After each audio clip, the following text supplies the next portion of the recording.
지난 4.13 총선의 결과 국회에서의 정당별 의석수와 여야 판도가 확 바뀌었습니다.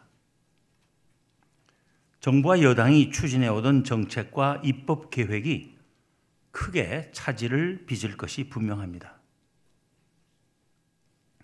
여당이 국회에서 과반 의석을 차지했는데도 무엇 하나 제대로 이룰 수 없었던 현 정부는 여소야대가 된 새 상황에서 식물 정부가 되고 말 공산이 매우 큽니다. 또 현 국회의 의석 분포 상태에서는 차기 대통령이 어느 당에서 나와도 힘있게 국정을 수행하기가 참으로 힘들 것입니다. 그런 정치 상황 하에서 나라 경제는 계속해서 회복되지 않은 채 표류하며 국제 경쟁에서 후퇴를 거듭할 것이 우려됩니다. 우왕좌왕하며 조변석계하는 정부의 정책과 입장 때문에 뭐 하나 지속적이고 안정적인 것이 없으니 국민들은 정말 믿을 것이 하나도 없다는 생각을 하지 않을 수 없습니다. 그러기에 오늘 본문의 첫 말씀은 더욱더 우리의 가슴에 와닿습니다. 예수 그리스도는 어제나 오늘이나 영원토록 동일하시니라 하는 말씀입니다. 이 말씀은 예수 그리스도에 관한 적어도 세 가지의 진리를 함축하고 있습니다. 첫째는 예수 그리스도는 하나님이시라는 것입니다. 둘째는 예수 그리스도는 불변하신다는 것입니다. 셋째는 예수 그리스도는 그의 백성에게 언제나 신실하시다는 것입니다. 따라서 모든 것이 언제나 변하는 이 세상에서 우리가 온전히 믿을 수 있고 전적으로 의지할 수 있는 분은 오직 예수 그리스도뿐이라고 말할 수 있는 것입니다. 그래서 히브리서 기자는 이어지는 본문 9절에서 이렇게 권면합니다. 여러 가지 다른 교훈에 끌리지 말라. 마음은 은혜로서 굳게 함이 아름답고 음식으로서 할 것이 아니니 음식으로 말미암아 행한 자는 유익을 얻지 못하였느니라. 여러 가지 다른 교훈이란 유대교의 전통적 가르침일 수도 있고 이방 종교의 관습일 수도 있습니다. 유대교나 이방 종교나 모두 특정 음식을 먹지 말라는 규례들을 가지고 있었습니다. 그 규례들은 예수 그리스도를 믿고 성령의 가르침을 따르는 이들에게는 옳지도 않고 유익하지도 않으므로 거기에 현혹되어 따라가지 말아야 한다는 것입니다. 여러 가지 다른 교훈에 끌리는 것은 마음입니다. 따라서 여러 가지 다른 교훈에 이리저리 끌려다니지 않으려면 마음이 튼튼해야 합니다. 우리의 마음을 튼튼하게 해주고 우리의 믿음을 견실하게 해주는 것이 무엇이겠습니까? 음식이 아니라 은혜라고 히브리서 기자는 말하는 것입니다. 마음은 은혜로서 굳게 함이 아름답고 음식으로서 할 것이 아니니 음식으로 말미암아 행한 자는 유익을 얻지 못하였느니라. 우리가 의롭다 하심, 곧 구원을 얻는 것은 율법의 행위로가 아니고 오직 믿음으로라는 것이 복음의 핵심이며 기독교의 중심 교리입니다. 즉 우리 자신의 선한 행위로는 하나님의 율법의 요구를 충족시킬 수 없고 따라서 의롭다 하심을 얻을 수 없지만 예수 그리스도를 믿음으로써 즉 그의 십자가의 대속의 죽음과 그로 인한 부활과 구원과 영생이라는 놀라운 은혜를 의지함으로써 의롭다 하심을 얻는 것입니다. 그 은혜에 대한 믿음만이 우리의 마음을 튼튼하게 해주는 것이라는 말입니다. 유대교나 이방 종교가 명하는 특정 음식을 먹지 말라는 규례들을 지키는 것은 결코 우리의 마음과 믿음을 튼튼히 해줄 수가 없다는 것입니다.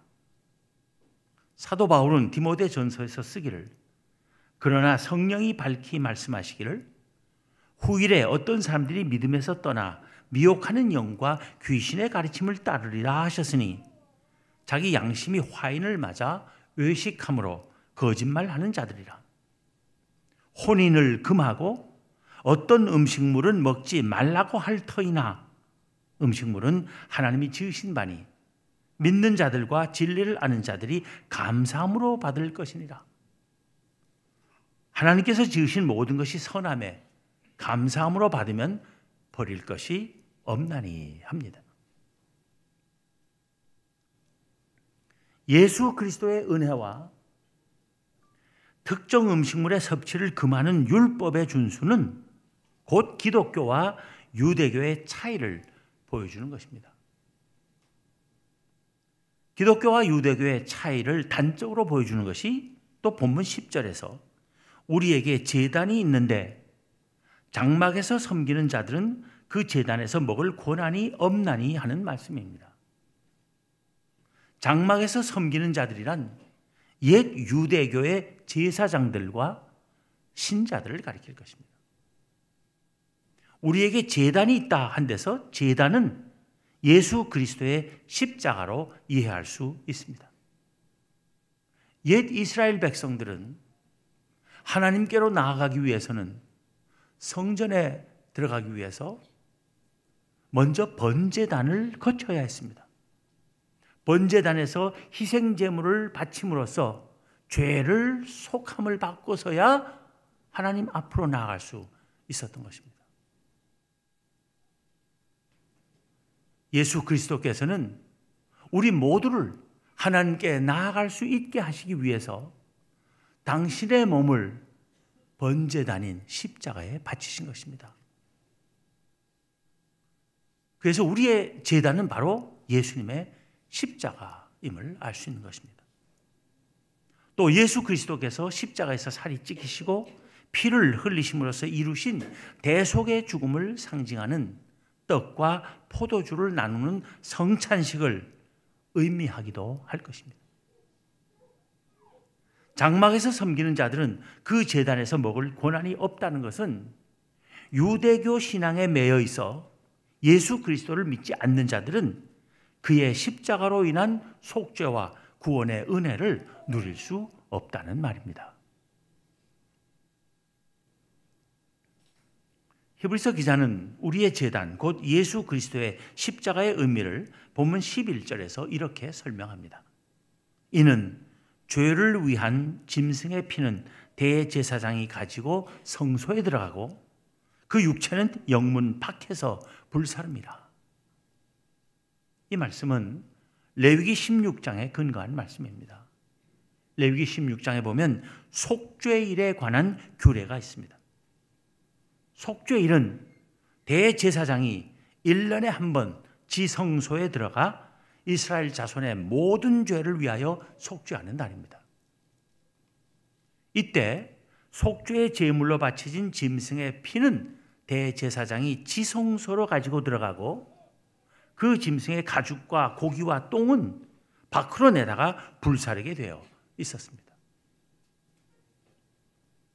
예수님께서는 만 백성의 모든 죄를 단번에 속죄하시기 위하여 그 속죄일의 희생 제물이 되신 것입니다. 이 상징성을 표현하는 것이 본문 12절입니다. 그러므로 예수도 자기 피로써 백성을 거룩하게 하려고 성문 밖에서 고난을 받으셨느니라. 예수님은 이 세상에서 사시는 동안 자신의 부귀의 영화가 아니라 오직 만 백성의 속죄와 구원을 위해서만 사셨습니다. 그 일을 위해 치욕을 당하시며 예루살렘 성 밖으로 끌려나가시고 십자가의 고난과 죽음을 당하신 것입니다. 히브리서 기자는 여기서 그런 은혜를 받아 누리는 그리스도인들이 어떠한 삶으로 그 은혜에 응답할 것인가를 생각합니다. 그리고 다시 권면합니다. 본문 13절입니다. 그런즉 우리도 그의 치욕을 짊어지고 영문 밖으로 그에게 나아가자. 유대인들로부터 배척당하는 상황에 처해 있을 그리스도인들에게 반기독교적이거나 비기독교적인 사회로부터, 심지어는 가족들로부터 배척당함을 두려워하지 말 것을 권면하는 것입니다. 그리스도께서도 치욕과 고난을 당하시며 예루살렘 성으로부터 내침을 당하셨는데, 그리스도인이라면 마땅히 그런 치욕과 고난과 내침을 용감하게 받아들여야 하지 않겠느냐는 것입니다. 그리스도와 같이 이 세상에 사는 동안 부귀 영화를 누릴 생각을 하지 말고 그가 가신 길을 가자고 히브리서 기자는 권면하는 것입니다. 땅 위에 있는 도성은 그 어느 것도 영구하지 않은데, 영구하지 않은 도성으로부터 내침을 당하기를 두려워하지 말라는 것입니다. 우리에게는 절대로 내침을 당하지 않을 영원한 나라가 약속되어 있기 때문이라는 것입니다. 그 나라가 반드시 올 것이기 때문이라는 것입니다. 히브리서 기자가 본문 14절에서 쓰기를 우리가 여기에는 영구한 도성이 없으므로 장차 올 것을 찾나니 한 것이 그 말입니다. 장차 올 것은 장차 임할 영원한 도성, 곧 하나님의 나라를 말합니다. 히브리서 12장 28절에서 언급한 흔들리지 않는 나라입니다. 예수 그리스도를 믿는 이들은 이미 그 흔들리지 않는 나라를 받은 사람들입니다. 영원히 흔들리지 않을 나라를 받은 사람들이 흔들리는 나라, 흔들리는 도성에서 거부당하고 쫓겨나는 것, 두려워할 것 없다는 것입니다.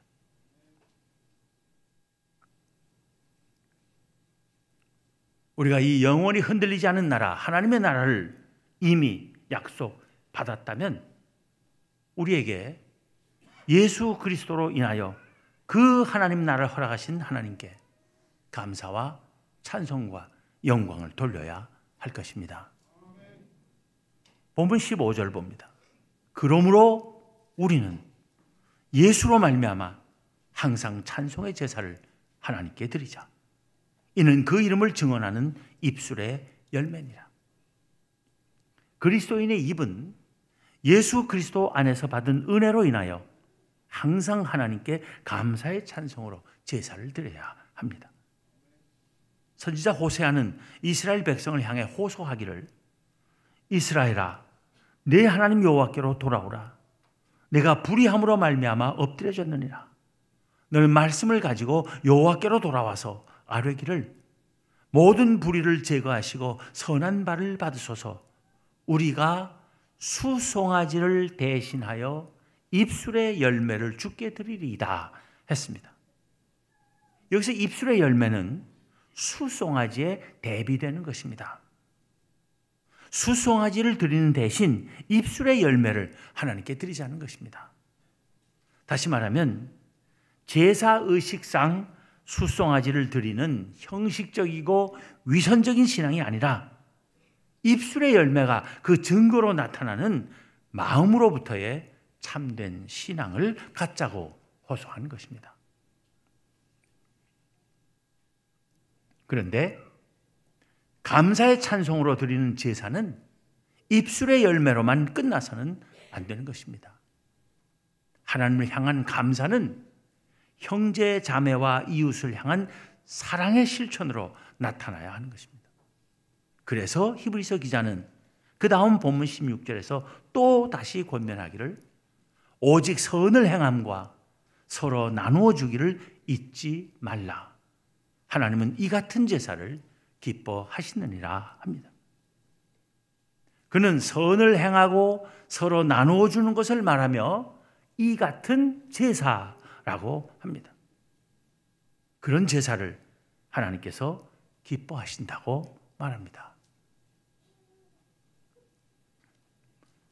예수 그리스도는 어제나 오늘이나 영원토록 동일하신 하나님의 아들이십니다. 그만이 우리가 믿고 의지할 수 있는, 믿고 의지해야 하는 우리의 구원자이십니다. 그가 우리 위해 대속의 십자가를 지셨습니다. 우리가 당할 모든 치욕과 고난을 대신 당하셨습니다. 우리는 그를 믿기만 하면 됩니다. 그의 은혜만을 의지해야 합니다. 그의 은혜로 인하여 늘 감사와 찬송과 영광을 하나님께 올려드리는 우리가 됩시다. 그리고 선을 행하며 서로 나누기를 즐김으로써 하나님을 기쁘시게 하는 우리 모두가 되기를 기원합니다. 변화무쌍한 세상에서도 하나님께서 우리에게 언제나 놀라운 평안을 주실 것입니다. 기도하겠습니다. 하나님 감사합니다. 이 세상은 쉬지 않고 모든 것이 변하는 세상이라 참으로 어디에 마음을 두고 무엇을 믿고 의지해야 할지 알 수 없는 세상이고 너무나 불안하고 또